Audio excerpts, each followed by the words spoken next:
지금 민주당에서는 그 사법개혁이란 명분으로 이재명 사법부 만들기, 이 법관 이제 검찰청 폐지해서 사법부를 완전히 장악하겠다 이런 거 아니겠어요? 지금 그 사심제 도입 뭐 한다든지 또 뭐 재판 왜곡죄, 네. 그다음에 대통령 재판 중지법, 뭐 또 지금 법원 행정처 예를 들어서 폐지 이런 부분들은 일반적으로 상식에 있는 사람들로 봐서는 이해가 안 되잖아요.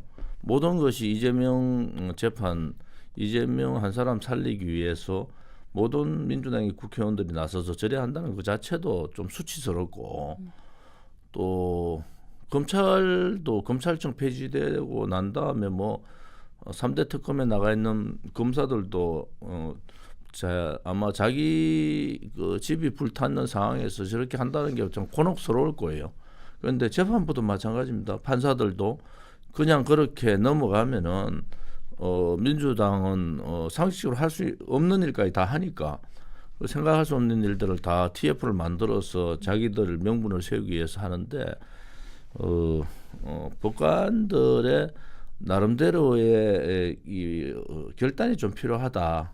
그냥 이대로 흘러가면은 민주당 의도대로 대법원이 거의 파괴되다시피 하고, 대법관 뭐 12명 늘리고 이런 제도로 가면 그냥 법이 정치 권력의 신여가 된다. 그런 입장으로 봐서는 정치권의 이 법관들이나 이 법원에 대한 압박을 법원 스스로가, 법관 판사 스스로들이 그걸 깨쳐놔야 된다. 저는 그렇게 보고 있습니다. 재판 중지법을 법원 스스로가 이재명 정권 들어오자 말자 재판에 4개 재판에 대해서 전부 다 연기를 했지 않습니까? 물론 대법원은 선거법에 대해서 파기 유죄 취지의 파기 환송을 했어요. 그때는 민주당이 재판 중지법에 대해서 한 발 뒤로 물러서 있는 입장이었는데, 국정감사 기간에 서울고등법원장이 원칙적으로 재판 속개를 할 수 있다 이런 취지로 얘기를 했지 않습니까? 화들짝 난리가 난 거죠. 민주당에서도 또 이재명 대통령실에서도. 아마 재판 속개가 판사들의 전반적인 상황으로서는 아까 제가 말씀드린 대로 대법원이 무너지고 법관들의 기본적인 대한민국의 이 재판부가 무너지는 상황에서는 법관들의 여러 가지 생각들이 있지 않겠느냐. 그런 부분을 애시당초 없애버리기 위해서, 만약에 저런 그 대통령에 대한 재판 속개, 저는 법을 속개했을 때 이미 유죄 취지로 파기환송되었기 때문에 고등법원에서도 파기환송된 유죄 취지 파기환송을 무죄로 할 수는 없거든요. 그런 입장으로 봐서는 민주당으로서는 지금 재판부 자체를 혹은 판사들을 믿지 못하겠다. 그래서 아예 대통령 임기 중에는 재판을 하지 못하도록 법으로 만들어 버리겠다는 거 아니겠습니까? 이 정권이 벌써 4개월 지나서 5개월이 가까이 되는데 아직도 불안한 거예요. 이재명 정권 자체가. 왜냐하면 범죄 행위가 많고 이미 실질적으로 파기환송을 하지 않고 파기 자판을 했으면은 대통령 후보로도 못 나오는 상황이지 않습니까?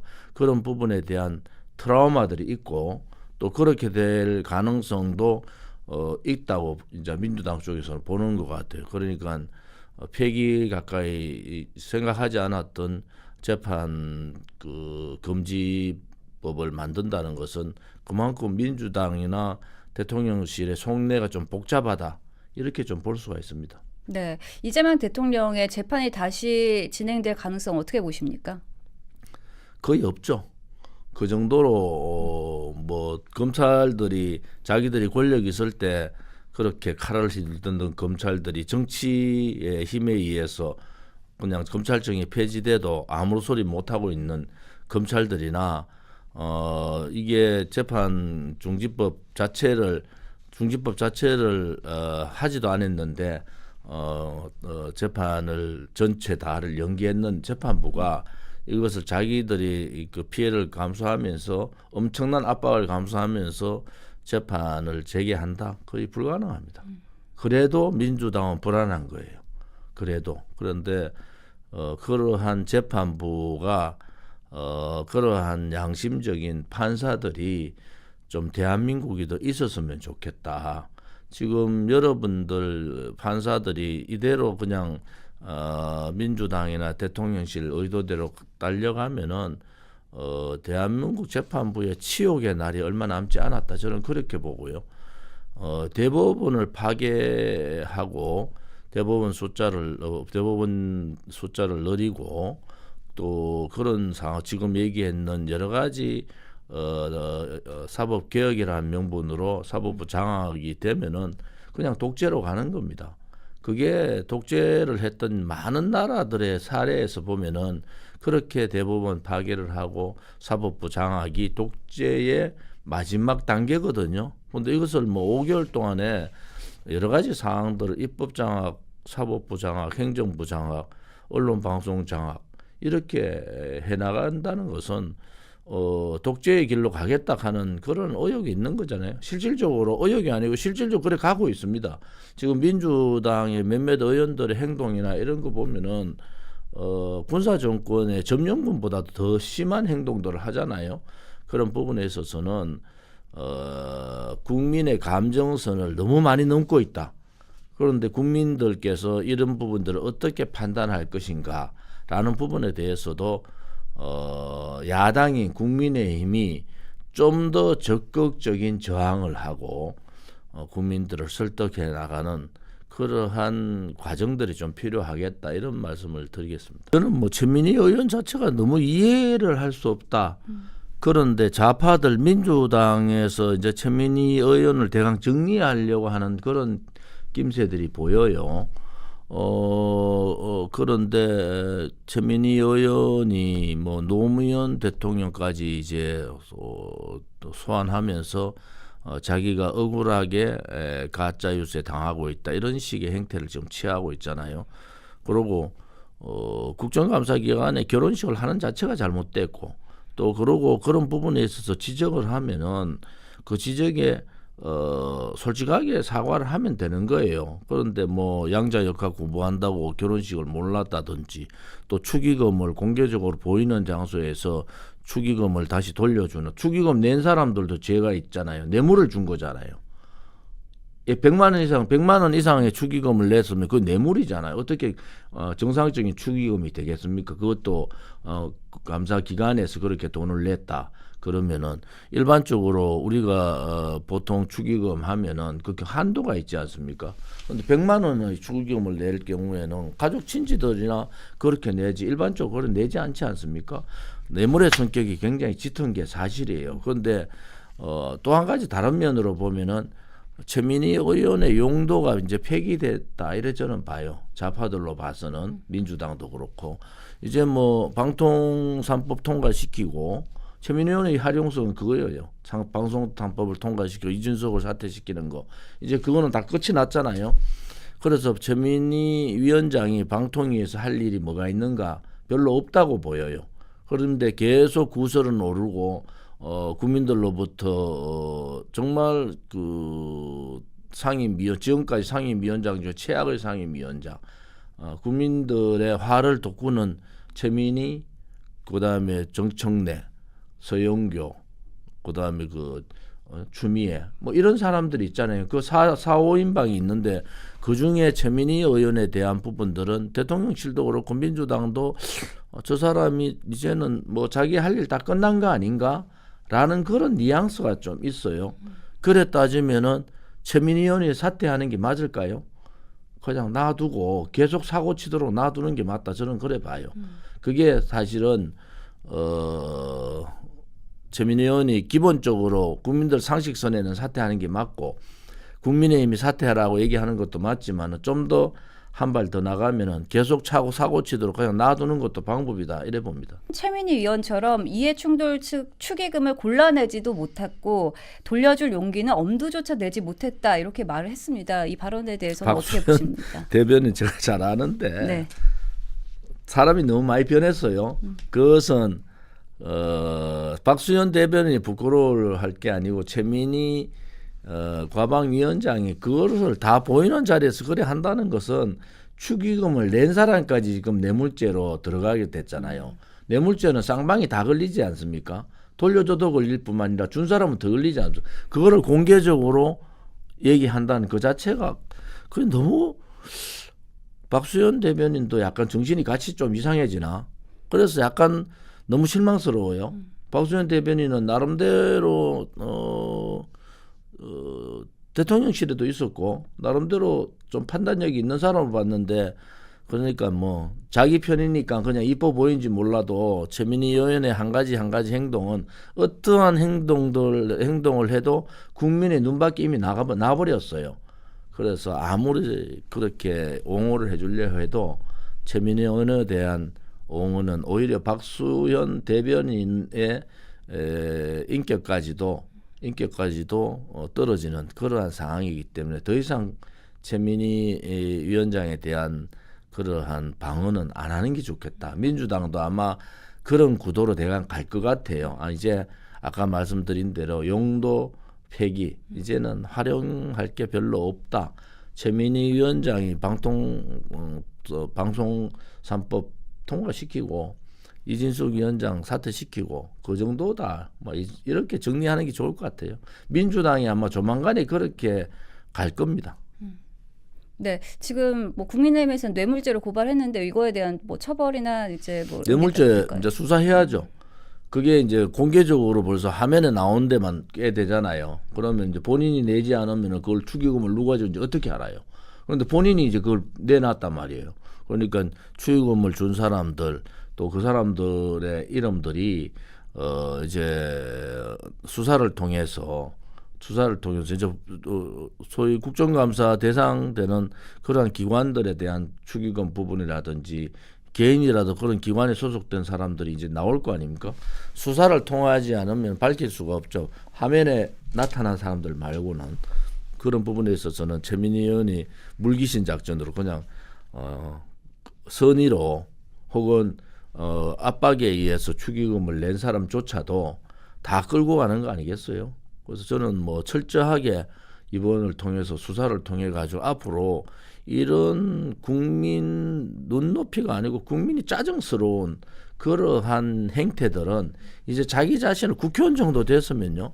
자기 자신은 좀 버릴 줄 알아야 돼요.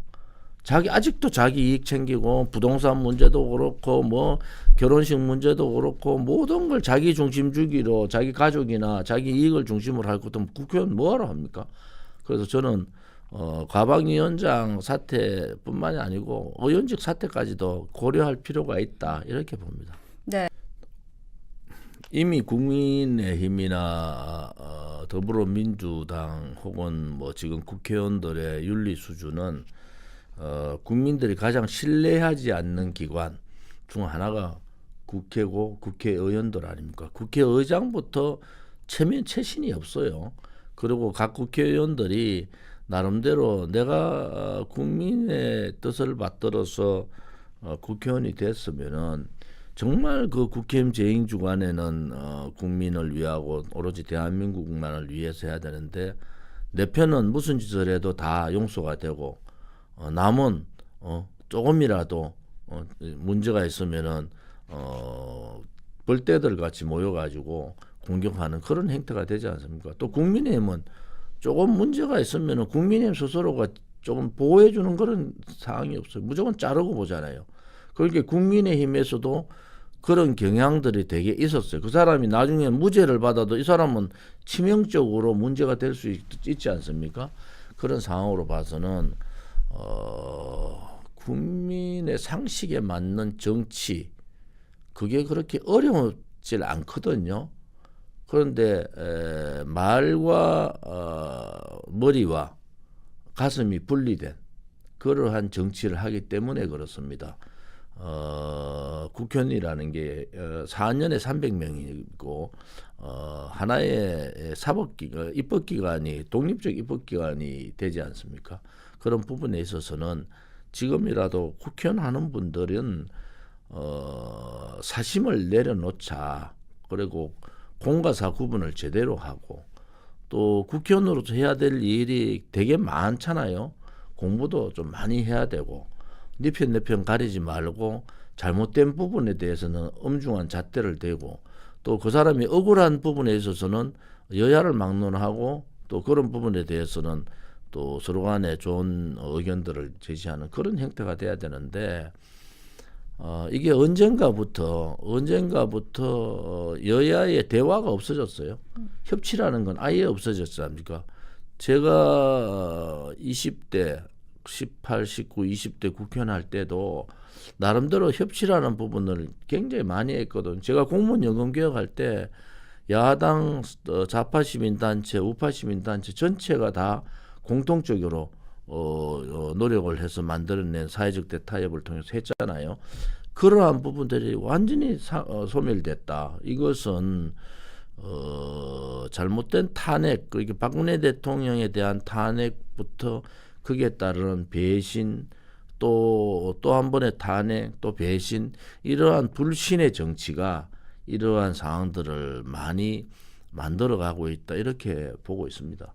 그래서 그러한 상황들을 한 번은 정리를 좀 해야 된다. 언제까지 네 팔 내 흔드는 식으로 자기 팔만 흔들고 상대에 대해서는 무시하고 협치하지 않고 그러한 부분에 대해서는 좀 더 고민들을 좀 더 많이 해야 된다. 지도자가 특히 대통령이나 된 사람 같으면은 공과 사의 구분을 확실히 하고 공적인 부분에서 자기 모든 것을 헌신할 수 있는 그러한 마음 자세부터 가담듬는 게 저는 중요하겠다 이렇게 봅니다. 저도 국회에 있으면서 국회 사무처 직원들이 얼마나 많은 고생을 하고 국감을 위해서 얼마나 많은 준비를 하는지 알거든요. 그런데 국감장에 앉아 있는 내내 그분들의 마음이 어떨까 싶어요. 사실은 엄청난 준비를 하고 공부를 하고 국회의원들의 피감 기관에 대한 준비를 해주기 위해서 많은 노력을 하거든요. 그런데 뭐 법제사법위원회나 과방위나 몇 개 상임위는 특히 과방위나 법사위는 싸우다 끝나잖아요. 과음제로 한 번도 들어보지 못한 얘기들을 국회 공무원들이 그걸 듣고 앉아 있으면 저는 과로도 과로지만은 스트레스에 의해서 정상적인 사람 같으면 앉아있지 못할 것 같아요. 그러한 부분에 있어서 여야를 막론하고 특히 여당에서 이렇게 막 가는 여당은 처음 봤어요. 국회에서의 책임 또 국정 운영의 책임은 여당이고 다수당입니다. 그 다수당이 저런 식으로 국회를 완전히 협치를 없이 무력화시키고 국회 입법 독재를 하면은 그 국회 사무처에 있는 사람들의 그 과로뿐만이 아니고 스트레스에 의해서 얼마나 고통스럽겠느냐. 그런 부분에 있어서는 전체 국회의원들이 특히 더불어민주당의 여당 국회의원 상임위원장들이 반성해야 된다. 당신들이 상임위원장을 평생 하는 것도 아니고 국회의원을 평생 하는 것도 아닙니다. 그런데 그러한 국회 운영, 독단적인 국회 운영은 저도 12년 동안 국회에 있어 봤지만은 저는 그런 경우를 처음 본 것 같아요. 이런 식으로 그 입법 독재를 통해서 이재명 한 사람 지키기 위해서 하는 국회가 이건 무슨 국회입니까? 이재명 지키라고 국회의원 시켜준 게 아니지 않습니까? 나라를 지키고 경제를 살리고 국민들의 아픔을 보도넘어주고 법을 통해서 국민들의 삶을 챙기는 그런 역할이 국회가 할 역할이지. 이게 뭐 개딸들에 의해서 지금 이재명 그 당대표 만들 때부터 시작해서 하는 행태들이 그대로 국회로 옮겨왔잖아요. 이재명의 눈에 벗어나면은 공천 못 받는다 이런 상황으로 돼버린 이런 국회의 모습을 보면서 이제 올바른 민주당의 기본적인 그 민주당의 전통 민주당으로 좀 돌아가라. 언제 민주당에서 이재명의 민주당이 있었고 이재명의 1인 독재의 부역하는 그러한 국회의원들의 역할밖에 없었는가 그렇게 보면은 저는 솔직히 이 바깥에서 보면서 너무 부끄러워요. 국민들한테도 죄송하고 야 우리나라 정치가 저밖에 안 되는가? 국민들은 좀 더 나은 정치를 원하는데 결국 일선에 나가 있는 정치인들은 그거와는 전혀 다른 딴 나라에 사는 사람들 같은 그러한 생각들을 하고 있는 것이 이렇게 가면은 국민들께서 가만히 있겠습니까? 언젠가는 국민의 감정선이 폭발하는 상황이 온다. 저는 그렇게 보기 때문에 특히 권력을 쥐고 있는 다수당의 민주당의 국회의원들이 좀 전통 민주당답게 좀 돌아와라. 이렇게 얘기를 해주고 싶어요. 자, 어린 자녀들에게 어린이날 상가 2채를 사주는 등 투기 논란을 빚었던 이한주 민주연구원장이 임기 6개월을 앞두고 사의를 표명했습니다. 이에 대해서 국민의힘은 소용돌이치는 부동산 회오리에 말려들까 조마조마했냐라면서 공세를 펼쳤습니다. 또 국민의힘 김민수 최고위원은 최고위원회의에서 이 원장에 대해서 정부 여당 부동산 투기의 진짜 숨은 고수 레전드 큰손이다 라면서 어린이날에 초등학생 중학생이었던 두 아들에게 부동산을 선물했다라고 밝히기도 했는데요. 자, 이한주 민주연구원장이 돌연 사의를 표명한 이유 정말 부동산 문제 때문일까요? 어떻게 보십니까? 그래서 국민의힘이 참 순진하다는 거예요. 그런 부동산 문제 때문에 사퇴할 사람 같아요. 이한주 민주연구원장은 이재명 경기도지사 할 때 경기연구원 원장까지 했던 최측근 중에 최측근이에요. 부동산 문제 지금 이 부동산 문제의 5대 축이라는 게 민주당에서 민주연구원이고 그다음에 대통령실의 정책기획위원회 그죠? 금융위원회, 금융감독원, 그다음에 정부로 봐서는 국토부 1차관 사퇴했죠. 이런 사람들이 주축이 멤버인데 5대 축인데 그렇다 해가지고 이한주 민주연구원장이 지난번 어린이날 초등학교, 중학교 아들한테 재개발되지 않은 그러한 상가를 물려주고 이런 무리를 부졌는데 눈 하나 깜짝 안 하는 사람이 바깥에서 그렇게 얘기한다고 사퇴할 그런 사람이 아닙니다. 저는 다른 데로 가겠죠. 아마 이재명 정권의 또 실세 자리로 가서 이재명 대통령하고 일을 하지 않을까 이렇게 봅니다만은 부동산 문제의 근본적인 이 소위 내로남불의 중심에 섰던 사람들 이한주 민주연구원장도 그 중에 한 사람이다. 우리가 꼭 기억을 해두고 있어야 됩니다. 그리고 그 사람이 어디를 가든지 간에 국민의힘 같이 부동산 때문에 자기가 좀 두려워서 그래서 간 거는 전혀 아니다. 단지 어디를 가든지 간에 이재명의 인재 풀은 한계가 있기 때문에 이 사람을 또 다른 측근으로 쓸 가능성이 대단히 높다 이렇게 봅니다.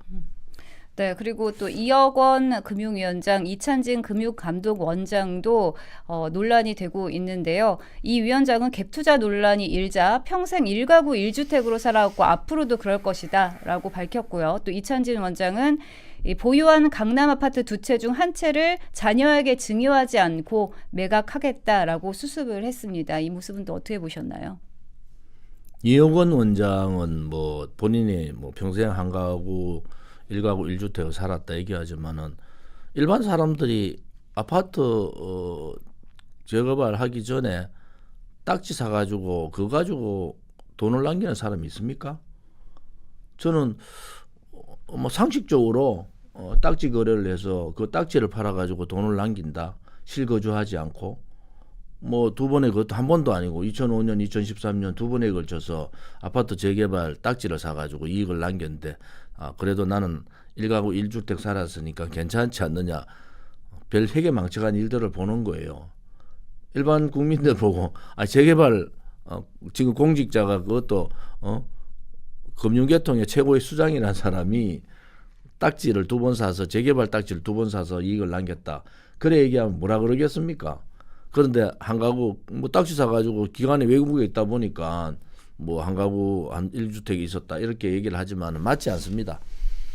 뭐 이찬진 뭐 갭 투자도 마찬가지가요. 갭 투자라는 게 사실은 뭐 자기 집은 놔놓고 거기에 전세 주고 혹은 자기가 전세 살면서 뭐 다른 데 가서 아파트를 구해서 사는 거 그런 거 아닙니까?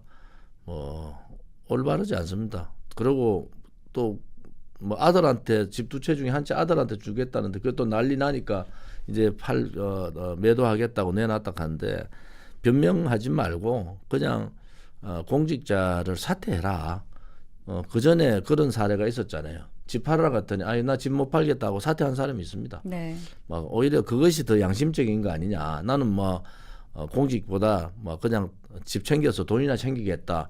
그것이 혹시 속마음이 맞는 거 아닌가 이렇게 볼 수도 있습니다. 저는 그린벨트 해제 부분 생각이 좀 다른데요. 실질적으로 그린벨트를 박정희 대통령께서 그렇게 하면서 했던 상황들이 많이 변화가 있고 지금 주택 공급의 문제가 있습니다. 지금 재개발 재건축을 계속 막아가지고 이거를 속도를 빨리 내는 것도 중요하지만 새로운 주택 공급을 하는 것이 맞아요. 서울은 특히.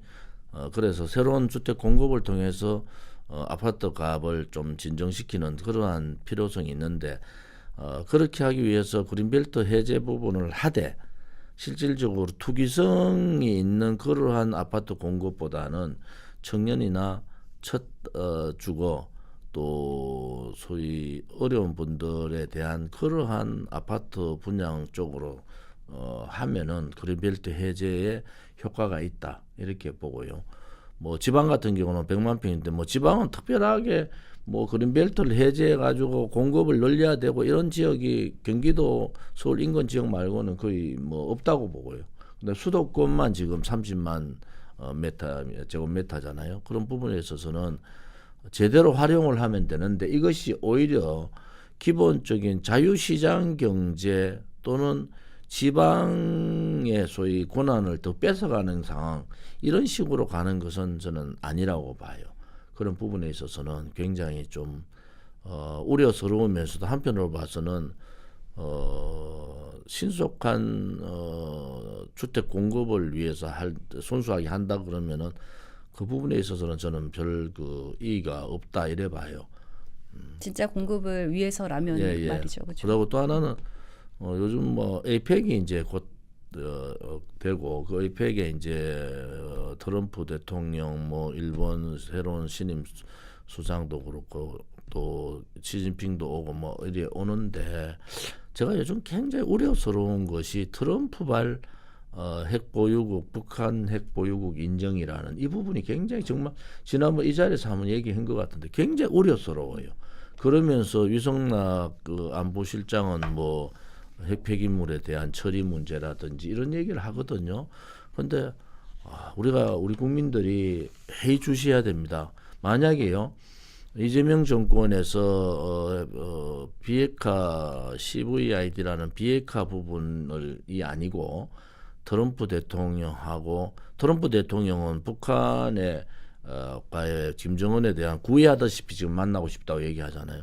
그 과정에서 북한 핵을 인정하는 북한을 핵보유국으로 인정하는 상황이 되면은 이재명 정권은 정말 길이 역적으로 남을 수 있다. 저는 그래 봐서 대한민국 국민이 박근혜 대통령 말씀대로 머리에 핵을 이고 살 수는 없는 겁니다. 만약에 그래 된다면은 우리도 핵을 개발한다든지 또 전술핵을 배치한다든지 이런 구체적인 안이 없이 섣불리 이재명 정권이 트럼프를 활용해 가지고 북한 핵을 인정하는 그러한 상황이 오면은 이건 정말로 국민으로서는 가만히 있어서는 안 되는 중대 사건이다. 그래서 이 요즘 에이펙 그 이제 기간이 이제 에이펙 주가 됐는데 이 기간에 여러 가지 그런 얘기들이 되게 많이 나오고 있어서 저는 이 부분은 앞으로 두고 대한민국의 큰 이제 난제 짐으로 되겠다. 이재명 정권이 만약 그래 되면은 이재명 정권이 정말 버틸 수 없을 정도의 국민 저항이 좀 필요하다. 그래서 대한민국에는 절대로 북한 핵을 인정해서는 안 된다. 트럼프는 북한 핵을 계속 저렇게 만들도록 놔둬서는 안 된다고 얘기하지만은 그래도 세계 전체적으로 지금 인정하고 있는 비핵화의 문제는 좀 더 강하게 해야 되는데 이미 이재명 정권은 비핵화의 문제에 관심이 없어요. 그래서 본인이 나서서 하면은 정말 몰매 맞고 국민 저항이 크니까 트럼프를 이용해서 북한 핵을 인정하는 상황으로 갈 것 같은 느낌이 자꾸 들어요. 네. 그래서 좌파 정권들은 북한 핵에 대해서 그렇게 큰 관심이 없습니다. 핵을 뭐 가져도 뭐 안 가져도 뭐 그런 생각을 갖고 있기 때문에 우리 국민들께서 이 부분에 대해서는 관세 협상 이상으로 우리가 예의주시해야 되는 그러한 상황이고 또 시기인 것 같습니다.